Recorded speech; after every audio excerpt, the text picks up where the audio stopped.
Hey guys, this is Steven of Austin Tech Authority. I'm going to be doing a video review on the benchmark results on the new iPhone 7 Plus. This will actually probably get better results than some iPhone 7 models due to the higher storage capacity, not the storage capacity itself, but the chip Apple uses is actually faster if you have the 128 gigabyte model or the 256 gigabyte model versus the 32 gig. So you actually will have slower speeds at loading apps, and certain tasks like video editing or anything on your phone will be slower on the 32 gigabyte model.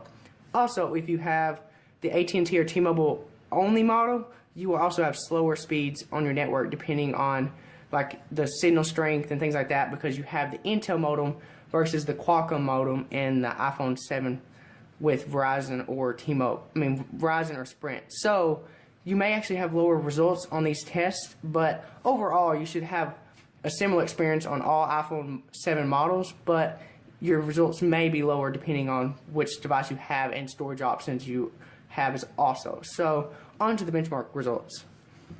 On Antutu, we got 184,000 just about, and as you can see, versus the iPad Pro, the nearest competitor, it absolutely destroys it in CPU bound test and any other test here. It just destroys it.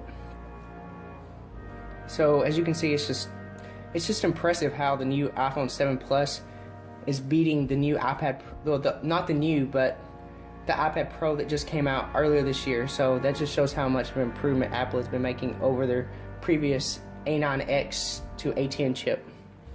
And now we're gonna look at speed test and just this is just a Wi-Fi test, just kind of give you an idea of what you can expect depending on your speeds of your internet.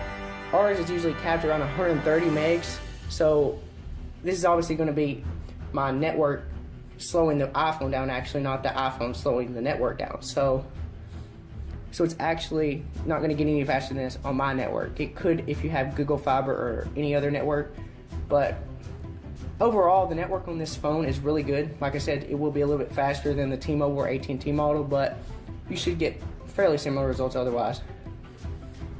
And on the network, I actually got up to 74 megabits per second on the download and 29 or basically 30 megabits per second on the upload, which is just ridiculous on Verizon's network.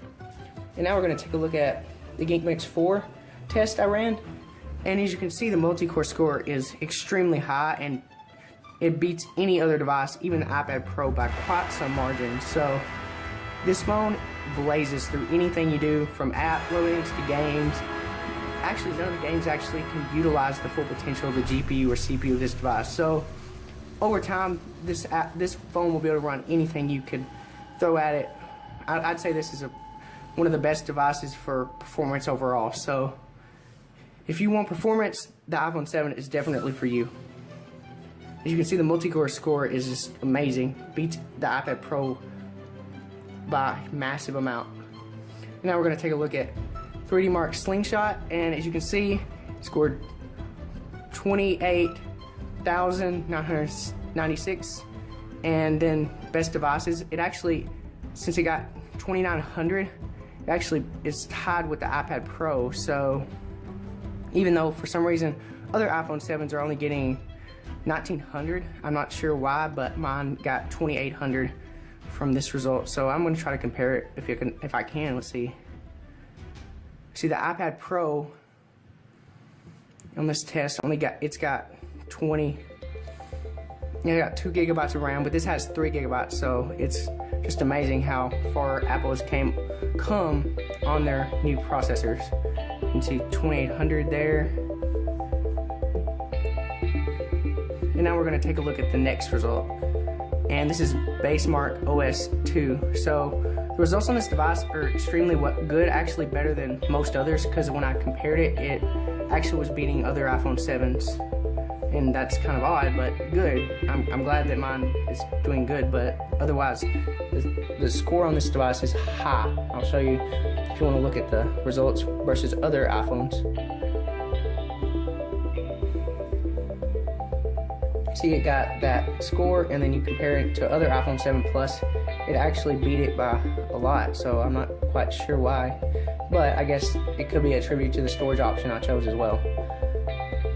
And then we're going to go to the next result that I got, and that would be GFX bench. And as you can see, the score is extremely high. I'll get it closer so you can see that.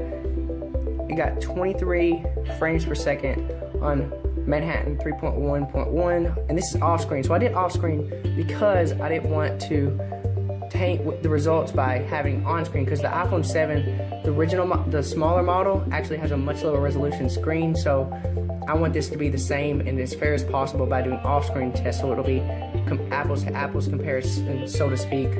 So you don't be like, oh, well, my phone's faster than yours. No, it's not. It may be the screen resolution, not your GPU actually being faster. But yeah, as you can see there, 40 on Manhattan 3.1, and then just on Manhattan, it's 58, and then 109 on T-Rex, and I actually got a bit higher on another run of T-Rex, but I think that's because I ran all of these tests sequentially, so it slowed down the result because it throttled, because it got actually a little warm, so it actually can get a little bit faster depending upon how many tests you run sequentially. But other than that, this device just blows through anything you do, and none of the games actually utilize the full potential. That's why benchmarks try to stress your phone to the max, but overall these benchmarks are not real world, and your mileage will vary with, obviously, with apps. But that's it, guys. Like and subscribe.